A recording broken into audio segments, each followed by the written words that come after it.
I love to go deep sea fishing.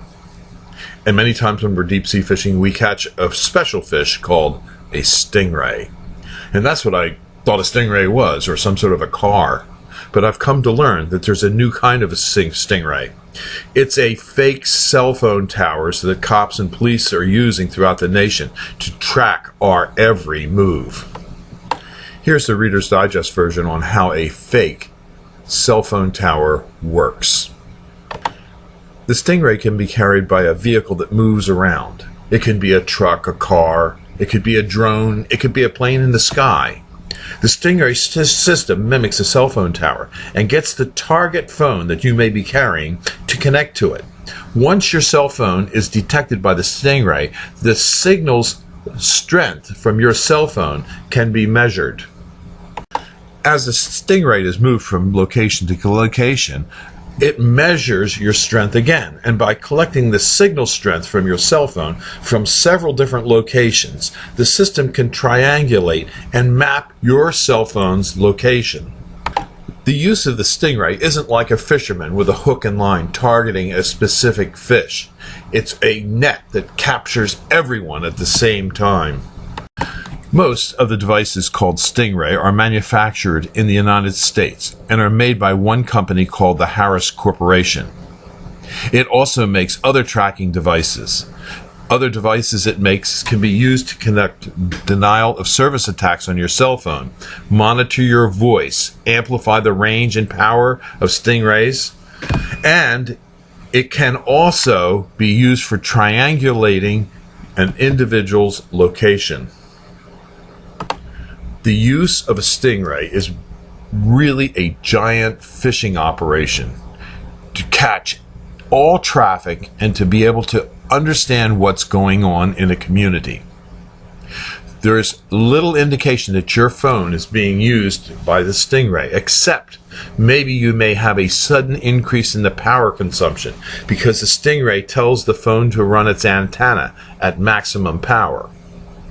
Whenever the police use a Stingray, it's a recipe for disaster for your constitutional rights to privacy and the expectation of privacy. The Hirst Corporation and municipalities usually sign a non-disclosure agreement with the company that seeks to stop and circumvent the Freedom of Information Act and avoid disclosing the existence of the program or the use of Stingrays. This map, courtesy of the ACLU, shows states in which fake cell phone towers are being used by state and municipal authorities to track your cell phone. I have sent Foia letters to various cities asking about their use of Stingrays. I sent a Foia letter to the city of Chicago, and within a few days, they emailed me back that they would be represented by a law firm to disclose and to handle my Foia request.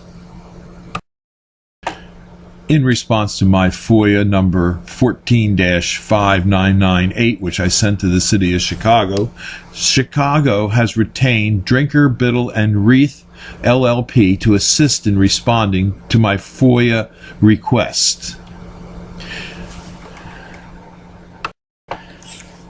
In answering my initial request, the City of Chicago has asked for a delay in sending me information because they claim that the requested records cannot be compiled by the public body within the time limits provided in paragraph C of this section without unduly burdening or interfering with the operation of the public body.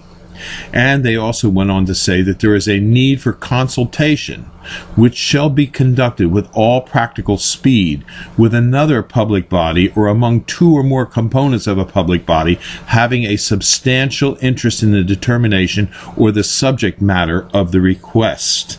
I have granted them their extension.